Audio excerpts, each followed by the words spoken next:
所以来关心山难的消息。昨昏初一，有一个为北部来的登山队，因4个人被爬登南二段，煞伫经过玉山北岔路口的时阵，34岁姓齐的领队煞是摔落400米深的山坎，当场全无性命现象。另外，台东县的消防局昨昏嘛接到通报，有一个姓陈的查甫人，伊家己一个人去爬嘉明湖，煞伫半路昏去。今仔日早起找到伊的时阵，是已经无喘气、无心跳啊。冷风秀秀叫天气冷机机救援人员有这个安全锁啊，准备沿这个结冰的山路行落去，每一步拢啊真细腻。倒退行到400公尺深的边坡，总有看到摔落来4起的领队，不过已经无性命迹象咯。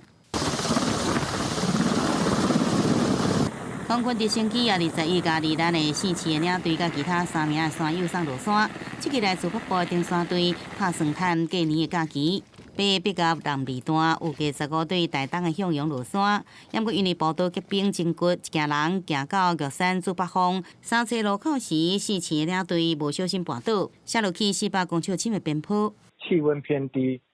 那再来就是说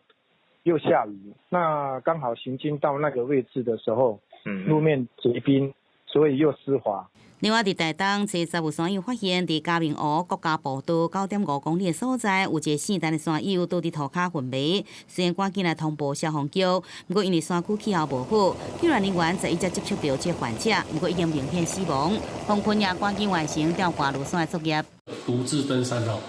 疑似因身体因素而造成的意外死亡案件除了对自己的能力、疾病要有充分的了解以外，相对应该需要